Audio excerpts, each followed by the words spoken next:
Hello दोस्तों, कैसे हो आप सब। आई होप आप सब ठीक हैं। हम इस क्लास में कक्षा 10 के मैथ का चैप्टर नंबर 3 पढ़ने वाले हैं, जिसका नाम है दो चर वाले रैखिक समीकरणों के युग्म। इस चैप्टर के टॉपिक के नाम में ही बहुत कुछ छुपा हुआ है। क्या नाम है? दो चर वाले रैखिक समीकरणों के युग्म। तो समझते हैं क्या होते हैं। यहाँ पे लिखा हुआ है दो, आगे क्या लिखा हुआ है?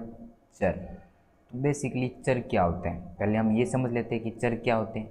तो देखो, आपके दो होते हैं, चर और दूसरा होता है आपका अचर। ये दो राशि होती है, चर और दूसरा कौन सा? आपका अचर।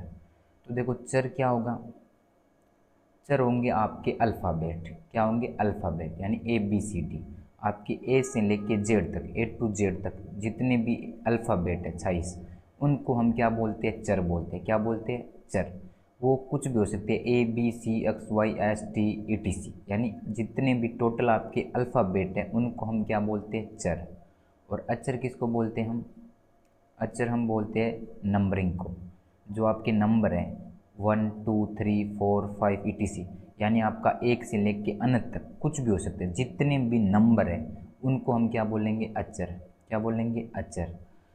ये तो है पहला अंतर। चर क्या होती है? आपकी अल्फ़ाबेट A to Z, जितने भी समीकरण में आपको A B X Y कुछ भी दिखे वो क्या है? चर। और अचर क्या होंगे? जो नंबर होंगे वो क्या होंगे? आपके अचर होंगे।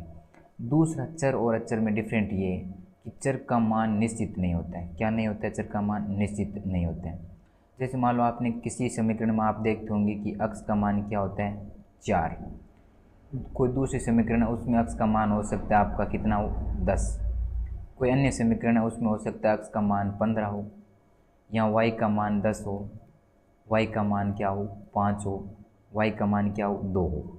आपने देखा होगा प्रत्येक समीकरण में अक्स का मान अलग होता है, वाई का मान अलग होता है, यहाँ कुछ अलग होगी चर में। जैसे मान लो कहीं एस भी हो सकता है, तो एस के बराबर 2 आएंगे, कभी टी के बराबर 3 आएंगे, इस प्रकार जो आपके आएंगे।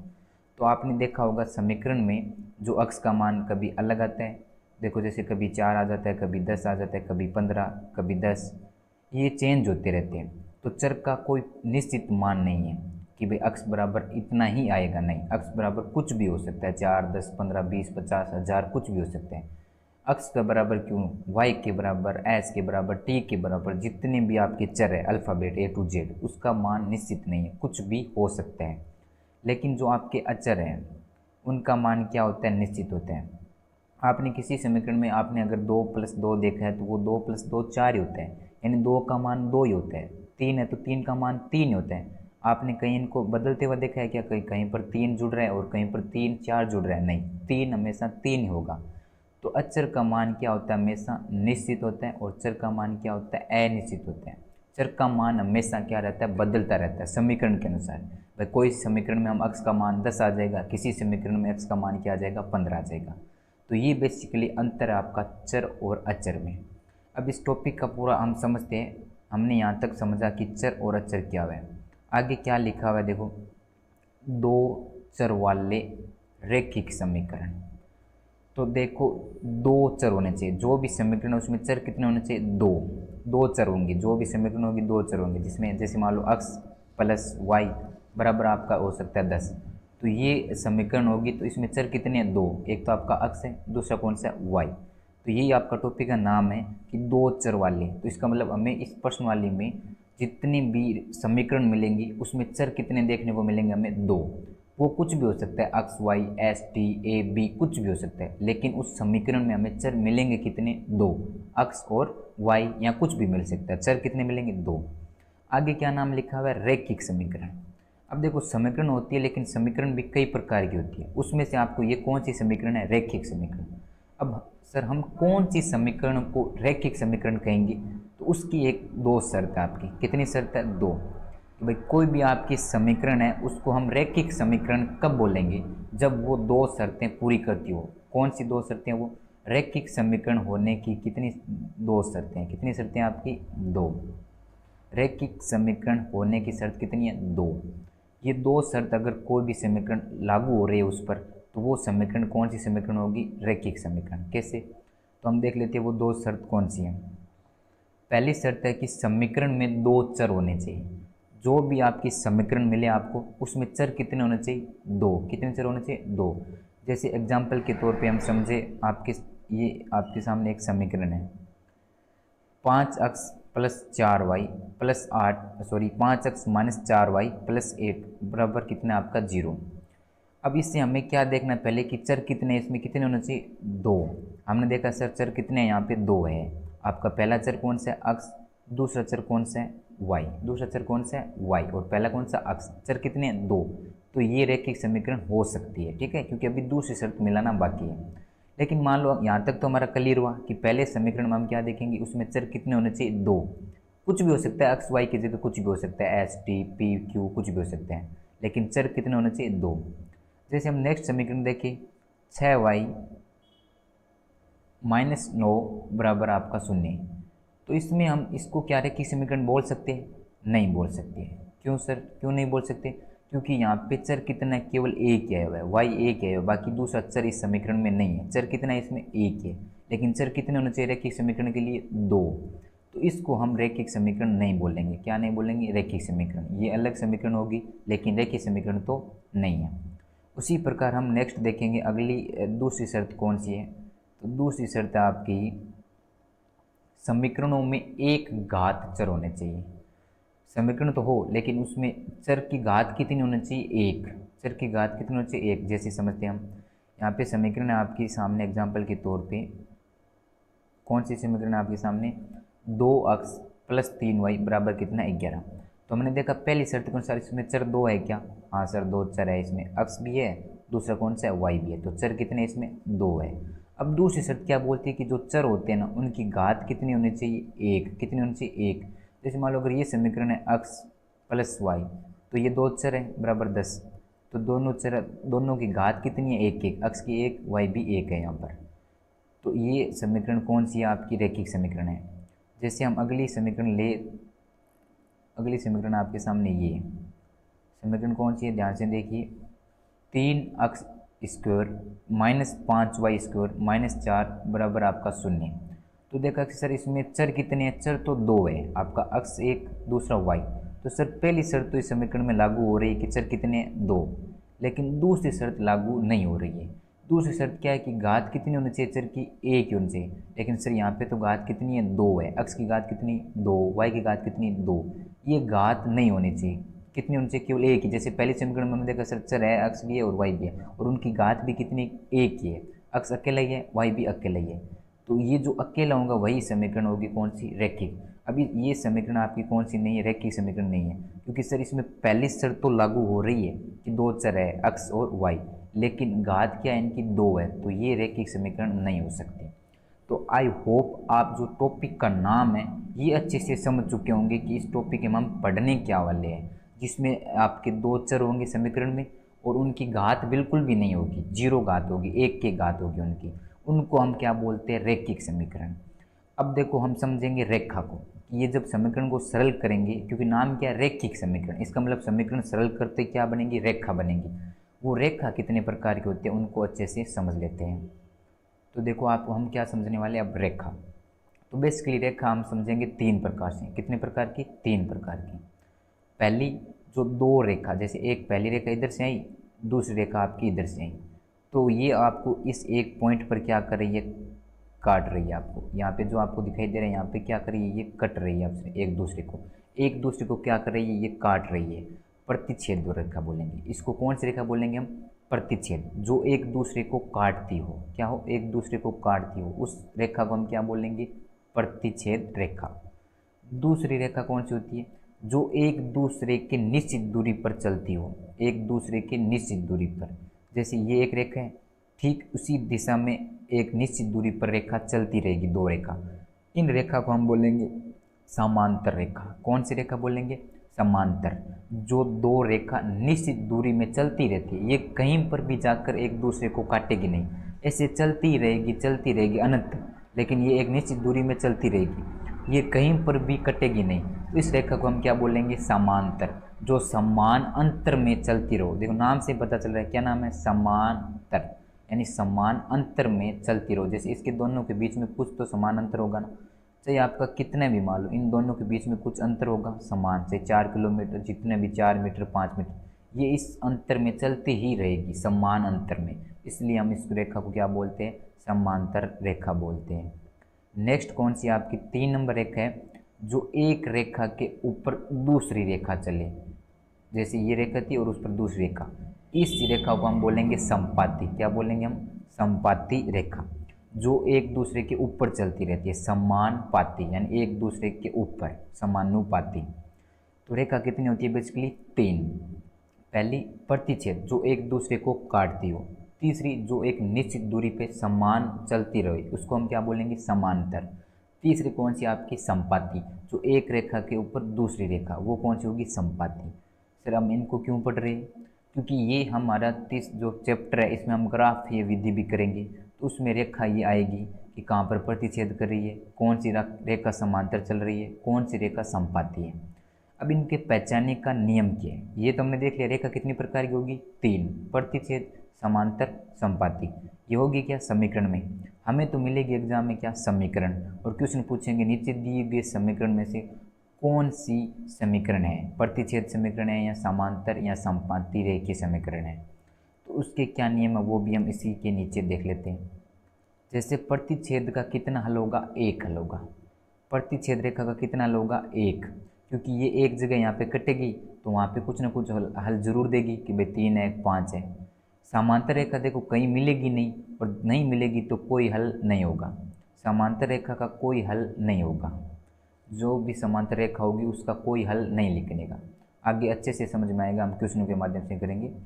नेक्स्ट आपकी संपाती रेखा अनेक हल होंगे, क्योंकि ये तो आपकी मिलती ही चल रही है, यहाँ पे मिल सकती है, यहाँ पे मिल सकती है, यहाँ पे मिल सकती है, तो ये आपके कितने हल होंगे, इनके अनेक। तो देखो प्रतिच्छेद रेखा आपको हल कितना देगी, 1। समांतर रेखा आपको कोई हल नहीं देगी, क्योंकि वो कहीं मिलेगी नहीं, और मिलेगी नहीं तो वो उत्तर देगी नहीं। और संपाती रेखा के क्या होंगे, अनेक हल होंगे, क्योंकि वो एक रेखा के दूसरी रेखा पर ऊपर चलती रहेगी तो अनेक हल देंगी। अब हम इनको पहचानेंगे कैसे, समीकरण से हम कैसे पहचानेंगे, सर ये प्रतिच्छेद है, ये समांतर और ये संपाती है। तो इसके कुछ नियम हैं। जैसे इसका पहला नियम है ये आपका, 3 चीज़ें होंगी आपकी, 2 समीकरण में हम 3 चीज़ें देखेंगे। जैसे A1 बराबर होगा आपका A1/A2 बराबर होगा आपका B1/B2 और बराबर होता है C1/C2। इन तीनों का हमें देखना है। तो जब भी आपका A1/A2 इक्वल नहीं होगा B1/B2 के, तो वो रेखा कौन सी होगी, प्रतिच्छेद। कौन सी रेखा होगी, प्रतिच्छेद। A1/A2 बराबर इक्वल नहीं होगा B1/B2 के, तो वो रेखा कौन सी होगी, प्रतिच्छेद। आगे अच्छे से समझेंगे, एक बार देखिए आगे। और वो रेखा बनेगी कौन सी, संगत।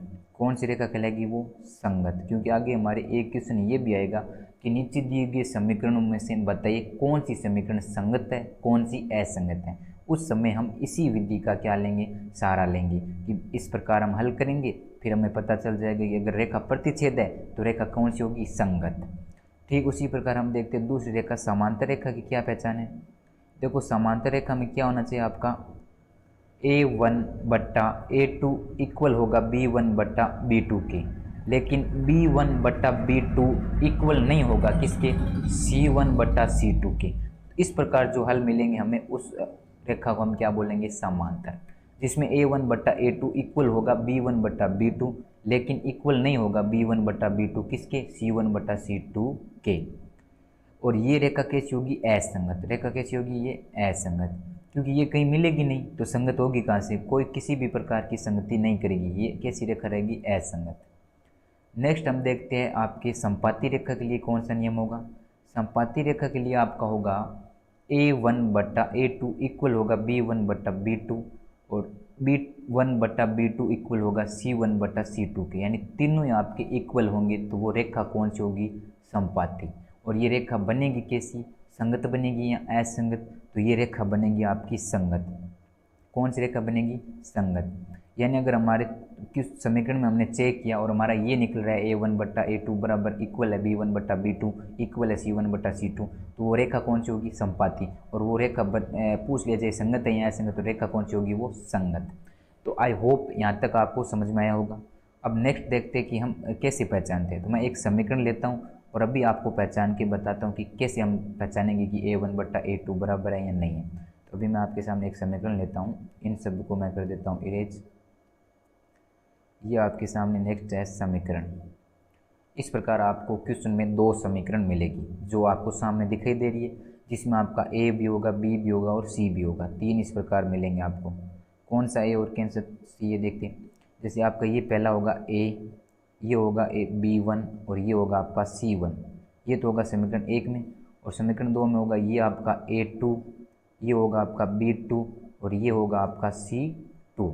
इनको हम बट्टा में रखेंगे किस प्रकार, जैसे हमें रखना है कि इस प्रकार है A1/A2 बराबर B1/B2 बराबर आपका C1/C2। ठीक उस प्रकार हम मान रखते जाएंगे। A1 कौन सा है 9, तो हम रख लेंगे 9 A2 कौन सा है, A2 आपका 18, तो हम रख लेंगे 18। फिर बराबर B1, तो B1 कौन सा होगा दूसरा, ये तो ये हो गया, ये कौन सा होगा B, तो B कौन सा है यहाँ पे 3। फिर बट्टा B2 कौन सा होगा निचले समीकरण वाला 6, तो ये हो गया 6। फिर हमने किया इक्वल। फिर C कौन सा है 12, तो हमने लिखा 12 बट्टा C2 कौन सा है नीचे जो दूसरे समीकरण वाला है 24, तो ये हो गया 24। अब इसको पूरा सरल कर लेंगे। जैसे हम सरल करेंगे इसको, आगे सरल करते हैं इसको।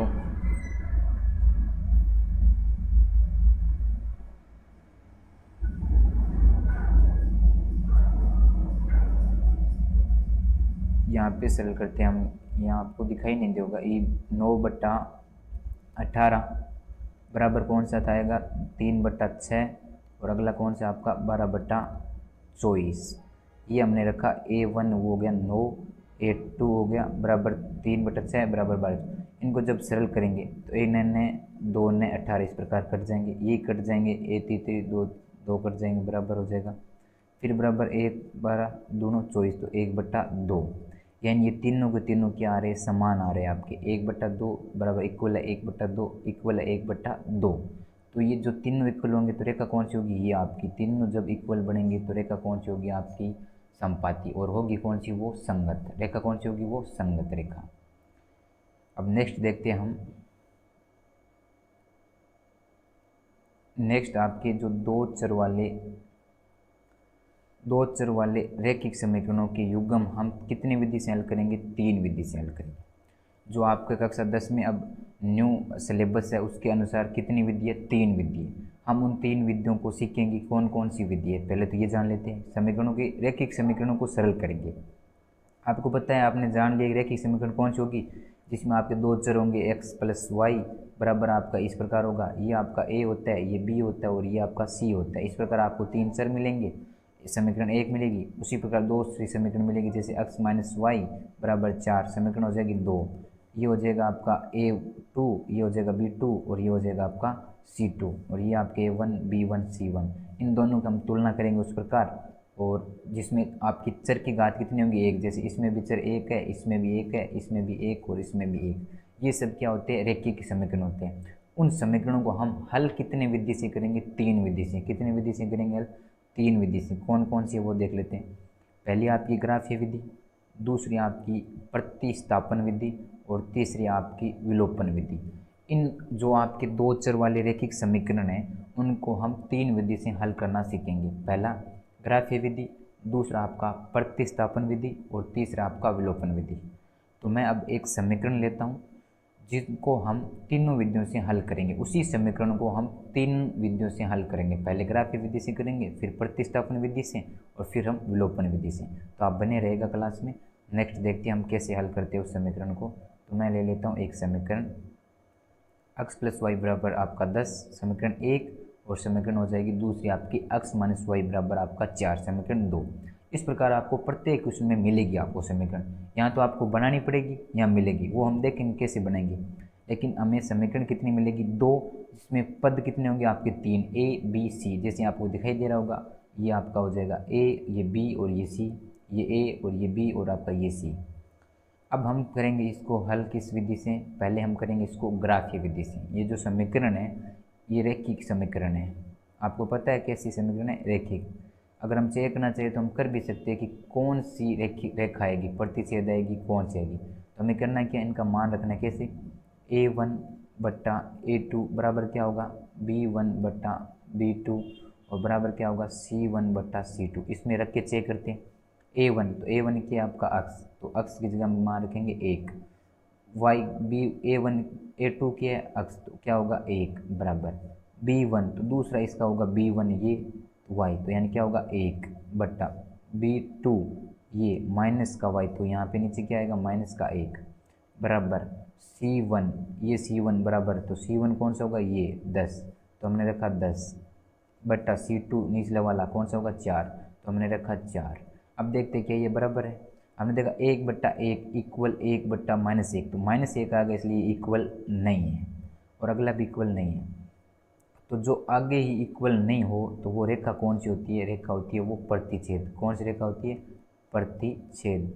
हमने अभी पढ़ के आए हैं कि जिसमें A1 बट्टा A2 इक्वल नहीं हो, A1 बट्टा 2 बराबर B1 बट्टा B2 इक्वल नहीं हो तो वो रेखा कौन सी होगी प्रतिच्छेद। इसका मतलब जब हम इसको इस समीकरण को ग्राफी विधि से जब हल करेंगे और फिर हम ग्राफ में दर्शाएंगे तो रेखा किस प्रकार आएगी, इस प्रकार प्रतिच्छेद करती हुई आएगी।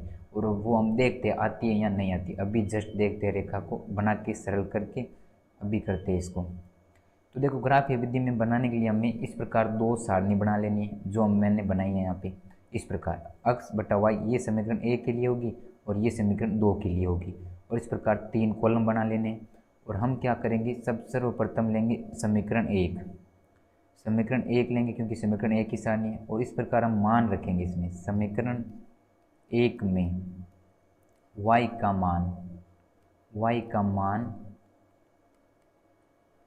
0 रखने पर, क्या रखने पर 0 रखने पर आप कुछ भी ले सकते हो, हमें इस प्रकार रखना है क्योंकि हमें ये मान निकालना है। इस प्रकार रखें, आप समीकरण 1 लोगे उसमें कुछ भी ले सकते हो, x की जगह y रखो या y की जगह 0 रखो या x की जगह कुछ भी रख दो। और यहाँ पे 0 की जगह भी आप कुछ भी रख सकते हो, 0 1 2 3 4 आपके इच्छानुसार, क्योंकि आपको स्टार्ट 0 से करना है क्योंकि सरल होगा आसानी से। अगर 0 से सरल नहीं हो रहा है तो 1 ले लो, 1 से नहीं हो रहा है तो 2 ले लो, 2 से नहीं हो रहा है तो 3 ले लो y की जगह। 3 है तो 4 5 जितने भी आप लेना चाहो उतना ले सकते हो। हम लेके चेक करते हैं पहला आपका शून्य वाला। तो अब समीकरण 1 में क्या रखेंगे y का मान, पहले समीकरण 1 ले लेंगे हम। तो समीकरण 1 कौन सी आपकी x प्लस कौन सी आपका y बराबर क्या है 10। अब इसकी तरह हम रखेंगे y की जगह हमें क्या रखना है 0, तो हम x प्लस y की जगह क्या रखना है 0, तो 0 रख देंगे बराबर क्या आपका 10, तो 10 रख दिया। अब हमें निकालना किसका मान x का, क्योंकि हमें यहाँ पे मान x का चाहिए। तो हम x ले लेंगे और ये जो इक्वल का चिन्ह है वो ऐसे ही ऐसे रख देंगे और आगे जो संख्या वो वैसे ही रख देंगे। अब इधर जो ये प्लस का शून्य है इसका पक्षांतर करेंगे इस साइड आपका। तो जब ये इधर आएगा तो ये प्लस का चिन्ह किसका हो जाएगा माइनस का शून्य। और जब x में से आपका 10 में से शून्य घटेगा तो कितना बचेगा 10। इन दोनों को हमें इस प्रकार भर देना है। इसमें हमने y का मान क्या रखा 0, तो हम यहाँ पे रख देंगे y का मान क्या लिया हमने 0। x का मान क्या आया, जब हमने y का मान 0 लिया तो कितना आया x का मान 10, कितना आया 10, तो वो हम यहाँ पे फिल कर देंगे कितना आया 10। ठीक उसी प्रकार अब अगला कॉलम ले लेंगे, y की जगह कुछ अलग रख देंगे, क्या रख देंगे कुछ अलग। तो हम यहाँ पे वापस इनको फिल कर देंगे 10 और 0, क्या कर देंगे इनको फिल, ये आपके हो गए x का मान 10, इनका आया था 0। अब दे लेते समीकरण अगली, समीकरण सेम लेंगे आगे। समीकरण 1 में y का मान, पहले हमने 0 रख दिया तो अब 0 तो रख नहीं सकते, y का मान अब हम क्या रख लेंगे 1 रख लेंगे, क्या रख लेंगे 1 रखने पर समीकरण 1 में y का मान क्या रखेंगे हम 1 रखेंगे। तो समीकरण 1 लेंगे पहले आपकी x प्लस y बराबर क्या आपका 10। अब की बार x प्लस y की जगह क्या रख लेंगे 1, तो y की जगह क्या हो जाएगा 1 बराबर क्या होगा आपका 10। सरल करेंगे x का x हो जाएगा, ये बराबर का चिन्ह बराबर आ जाएगा, 10 का 10 आ जाएगा। और ये आपका प्लस का 1 है, पक्षांतर करेंगे उधर आएगा तो ये क्या हो जाएगा माइनस का 1। x बराबर कितना आ जाएगा आपका 9, कितना आ जाएगा 9। तो इसको भी हम फिल कर लेंगे कि जब y की जगह हम मान रखेंगे 1, y की जगह क्या रखेंगे मान 1, तो x का मान कितना आएगा 9, कितना आएगा 9। ये हमने समीकरण 1 से मान कितने निकाल लिए 2। ठीक उसी प्रकार हम समीकरण 2 से निकालेंगे मान y की जगह रख रखें। तो इसकी जगह हम कर देंगे समीकरण 2 में y का मान क्या रखेंगे हम 0, क्या रखेंगे 0। और अब समीकरण ले लेते हैं दूसरी, इनको कर देता हूँ मैं इरेजर, और समीकरण ले लेते हैं हम दूसरी। तो आपकी समीकरण ले लेते हैं दूसरी, इनको किया मैंने इरेजर। समीकरण दूसरी कौन सी आपकी, समीकरण दूसरी है x माइनस वाई बराबर 4। तो आपकी हो जाएगी x माइनस वाई बराबर क्या 4। x माइनस वाई की जगह क्या रख लेना है 0, तो 0 बराबर क्या हो जाएगा 4। फिर हम x बराबर करेंगे तो बराबर क्या है 4। ये इधर माइनस का 0 है, उधर जाके क्या बन जाएगा प्लस का 0, और x में अगर 0 जोड़ेंगे तो कितना रहेगा 4। तो इनको फिल कर लेंगे। जब y का मान हम क्या रखेंगे 0, तो x का मान कितना आएगा 4, कितना आएगा 4। ठीक उसी प्रकार दूसरा मान रख लेंगे हम 1, कितना रख लेंगे 1।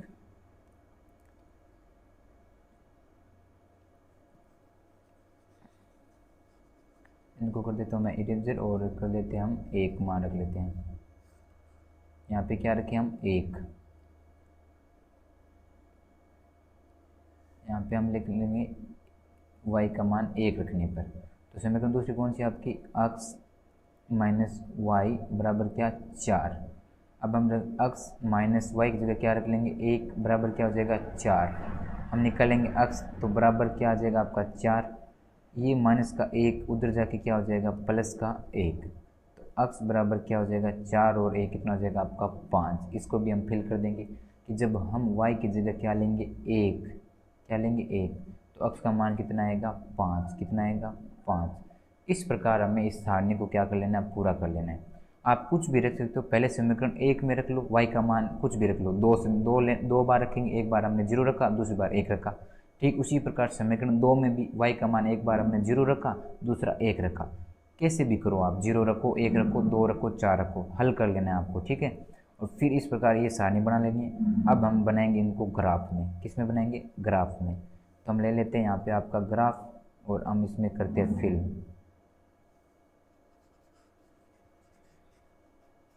इनको कर देता हूँ मैं इरेजर आपका।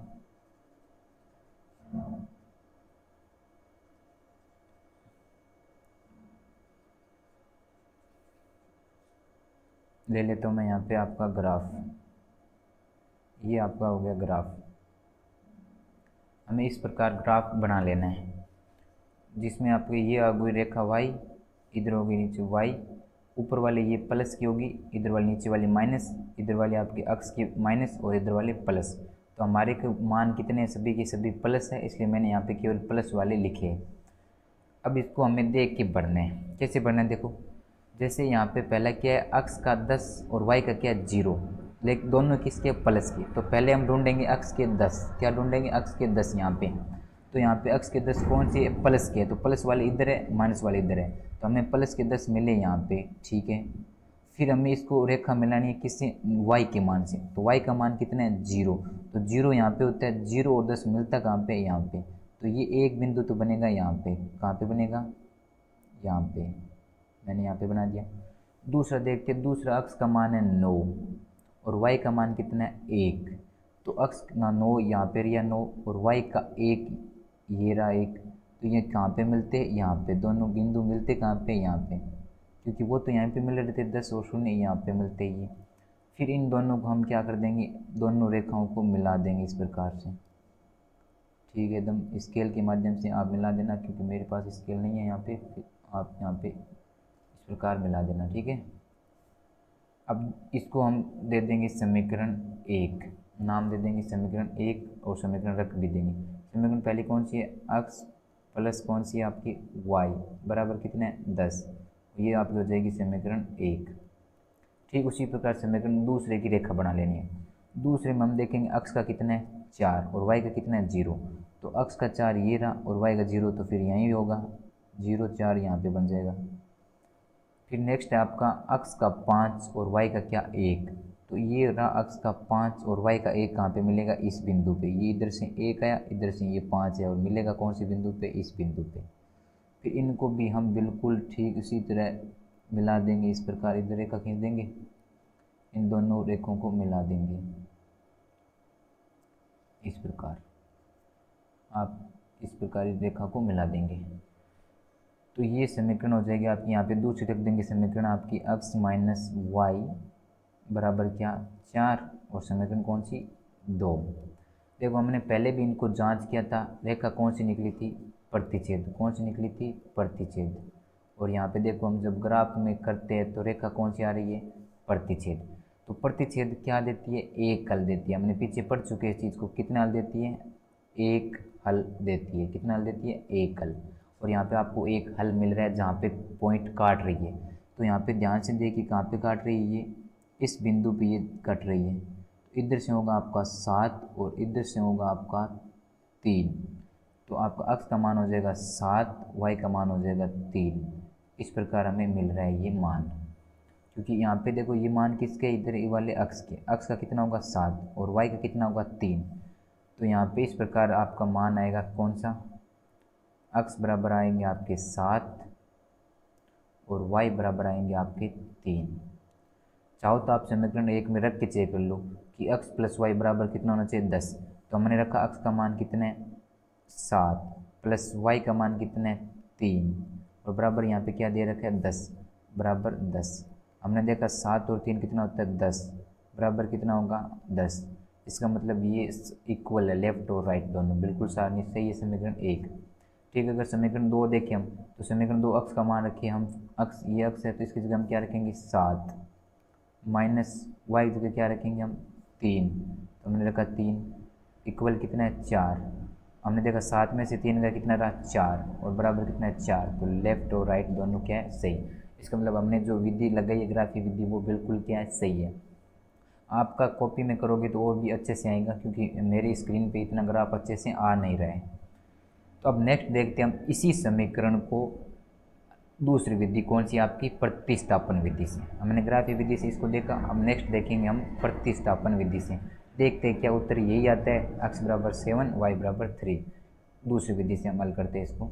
समीकरण यही रहेगी आपकी x प्लस वाई बराबर 10 और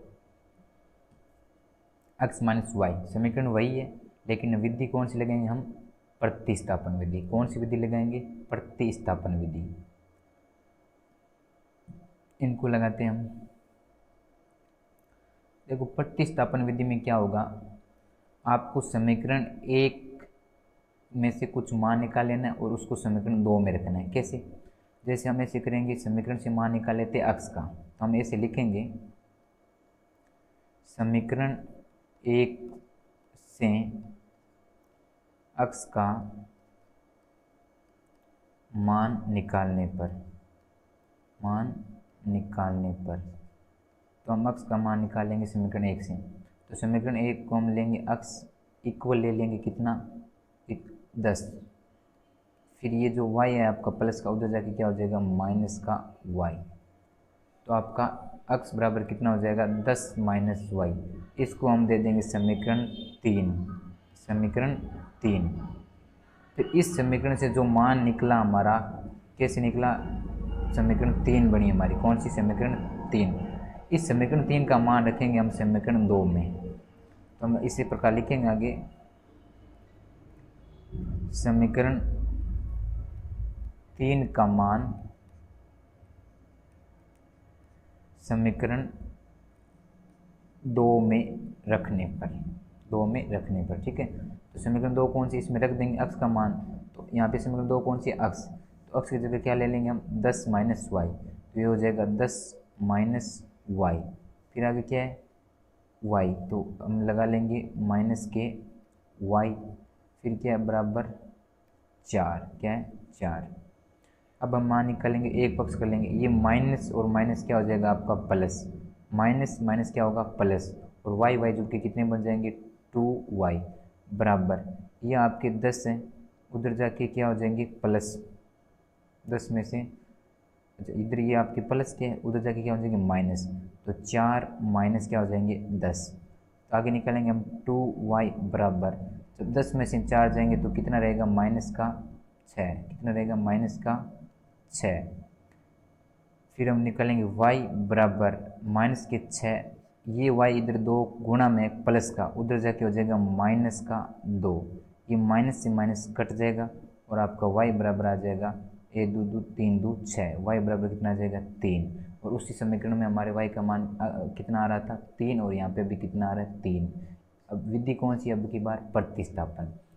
अब ये 3 है तो समीकरण किसी में भी रख देंगे y का मान तो अक्स का मान आ जाएगी। मान लो हमने y का मान रखा समीकरण 1 में, तो समीकरण 1 अक्स है, प्लस y का मान हमने रख दिया 3 बराबर कितने 10।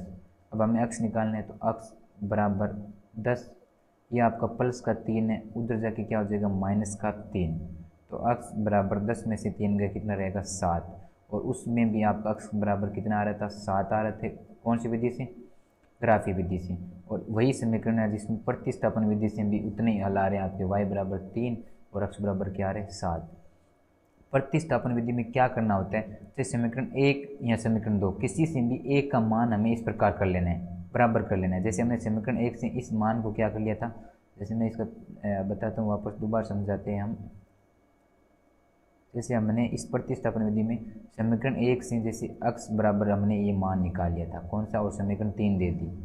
समीकरण पहली ये देखो अक्स ले लिया मैंने यहाँ पे, फिर बराबर का चिन्ह लगा दिया, फिर ये आपके 10 थे 10 ले लिया, बस चेंज क्या किया, ये इधर प्लस के वाई थे उधर जाके क्या हो गए थे माइनस के वाई, और समीकरण कितना दे दिया हमने 3।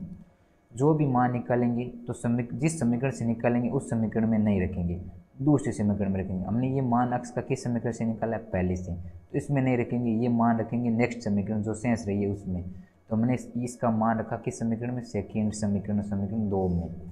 और समीकरण 2 कौन सी थी, ये, तो अक्स की जगह हमने क्या रख दिया, अक्स बराबर जो हमारे ये मान आया था 10 माइनस वाई, तो ये हमने रखा 10 माइनस वाई। आगे समीकरण जो थी वही रख दी, माइनस वाई का माइनस वाई बराबर का आपका 4। फिर हमने देखा माइनस माइनस क्या होता है प्लस, तो जुड़ गए 2y बराबर ये आपके 4 थे, ये मान इधर प्लस के थे उधर आके क्या होगी माइनस के। फिर हमने देखा 2y बराबर ये 4 में से 10 गया तो माइनस के कितने रहे 6। फिर y बराबर किया तो ये 2 इधर प्लस के उधर जाके माइनस के बट्टा में चले गए, तो 2 से 6 कट जाएंगे, उधर कितना आ जाएगा 3। ये हमने विधि कौन सी की थी, प्रतिस्थापन विधि।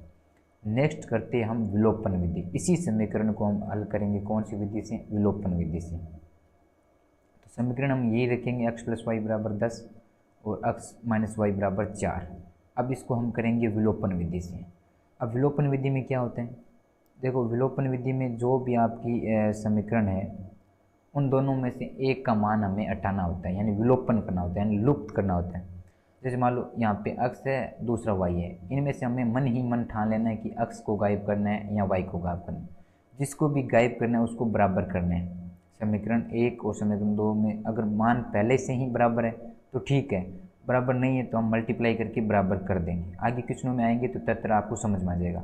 अभी फिलहाल देखिए समीकरण 1 और समीकरण 2 में x का मान बिल्कुल बराबर है, पहले से ही बराबर है। x यहाँ पे x है और यहाँ पे भी एक x है, तो पहले से ही बराबर है तो कोई समस्या होने वाली नहीं है। बराबर नहीं है तो हम करते, जैसे मान लो अगर यहाँ पे 2x होता और यहाँ पे केवल x होता और हमें x को हटाना है तो हमें इसको 2x करना होता, तो हम समीकरण 2 को 2 से गुना करा के इसको 2x कर लेते। लेकिन अब तो पहले से ही क्या इक्वल है, तो बढ़िया बात है, हम इक्वल है तो हमें करने की ज़रूरत नहीं है। तो ज़रूरत नहीं है तो हम आगे देखते फिर क्या करना है, हमें इन दोनों समीकरणों में से हमें x का मान हटा देना है और एक मान रखना है। तो हम ये लिखेंगे समीकरण 1 को समीकरण 2 से घटाने पर, क्योंकि जब घटाएंगे तभी तो x का मान हटेगा। समीकरण 1 को समीकरण 2 से घटाने पर घटा देते हैं, चिन्ह बदल जाएंगे, केवल x प्लस वाई बराबर कितने आपके 10। अब इनको हमें घटाना है तो ये x प्लस का था इधर क्या बन जाएगा माइनस का, ये x वाई माइनस का कितना बन जाएगा यहाँ पे कितना बन जाएगा प्लस का y बराबर ये 4 प्लस के है, लेकिन जब घटाएंगे तो ये चिन्ह किसका बन जाएगा माइनस का। अब इनको हम माइनस कर लेते हैं, क्योंकि ये चिन्ह माइनस का हुआ तो ये माइनस का तो प्लस हो गया, प्लस का था माइनस हो गया। x में से x जाएगा कितना रहेगा 0, y और y जुड़ेगा कितना बनेगा 2y बराबर 10 में से 4 जाएगा कितना बनेगा आपका 6। फिर सेम वापस y बराबर निकालेंगे, क्या आ गया हमारा 2y बराबर क्या आ गया आपका 6। तो y बराबर क्या निकालेंगे हम 6/2, y बराबर कितना आ जाएगा 1 2 2 2 2 3 2 6, y बराबर कितना आ जाएगा 3। और उसी में भी हमारा y बराबर कितना आया था 3। अब सेम यही जो मान है y का वो किसी भी समीकरण में रख दो, आपकी इच्छा है, समीकरण 1 में रखो या समीकरण 2 में। मान लो हमने समीकरण 2 में रख दिया इसका मान, तो वो अक्स का मान आ जाएगा। समीकरण 2 में हम y का मान रखेंगे 3 का, तो अक्स माइनस समीकरण y की जगह हम क्या रख देंगे, अब हमारे पास है y बराबर कितना 3, तो -3 बराबर कितना आपका 4। सरल करेंगे, अक्स बराबर आपका 4, ये माइनस के 3 उधर जाके क्या हो जाएंगे आपके प्लस के 3, और अक्स बराबर आपका 4 और प्लस 3 कितना हो जाएगा 7। अक्स बराबर कितना आ जाएगा 7, अक्स बराबर कितना 7। तो हमने इन समीकरण को तीनों विधियों से हल किए। कितनी विधि से हल किया, तीनों विधि से। पहले हमने ग्राफी विधि से हल किया तो भी हमारा यही आंसर मिल रहा था कि y बराबर आपके 3, अक्स बराबर 7। फिर हमने इसको किया प्रतिस्थापन विधि से, प्रतिस्थापन विधि में भी हमें यही हल मिल रहे थे, y बराबर 3, अक्स बराबर 7। और लास्ट हमने 3 नंबर विधि इनको किया विलोपन विधि से, तो भी हमें आंसर यही मिल रहा है, अक्स बराबर 7, y बराबर आपके 3। तो ये आपकी इस प्रकार 3 विधि थी। अब नेक्स्ट क्लास में हम आपके जितने भी 3.1 प्रश्न हैं उनको हल करने वाले हैं इन विधियों से। तो इस क्वेश्चन में हमने केवल विधि समझाई कि किस प्रकार हमें करना होता है। विलोपन विधि में क्या होता है, दोनों चरों में से एक चर को समान करके और समीकरण 1 से समीकरण 2 को घटा के एक चर को समाप्त करना, यानी विलोपन करना, यानी लुप्त करना, और आसानी से मान निकल जाएंगे। प्रतिस्थापन विधि में क्या होता है, समीकरण 1 या 2 दोनों में से एक का मान निकाल के समीकरण दूसरे में स्थापित करना। जैसे हमने समीकरण 1 से मान निकाला था, अक्स बराबर निकाल लिया था 10 - y, और उसको स्थापित कर दिया दूसरे समीकरण में। बस पहले समीकरण से मान निकालो और उसको दूसरे समीकरण में क्या कर दो, स्थापित। वो कौन सी विधि हो जाएगी आपकी, प्रतिस्थापन विधि। और ग्राफी विधि में तो हम जानते ही है, बस कुछ भी रखो, अक्स की जगह अपना मान अपनी इच्छानुसार रख लो, अक्स की जगह रख लो या वाई की जगह रख लो, कुछ भी रख लो, 0, 1, 2 अच्छा लगे वो रखो, और बस ग्राफ में दर्शाओ, और जहाँ पे प्रतिच्छेद करेगी वहाँ पे हमें आंसर मिल जाएगा। अगर रेखा प्रतिच्छेद नहीं होगी, समांतर होगा, तो कोई हल ही नहीं मिलेगा, और अगर संपाती होगी तो अनेक हल होंगे। ये हमने समझा। तो थैंक्स फॉर वाचिंग क्लास। अगर क्लास पसंद आई हो तो लाइक कीजिए एंड चैनल को सब्सक्राइब कीजिए। क्लास देखने के लिए धन्यवाद।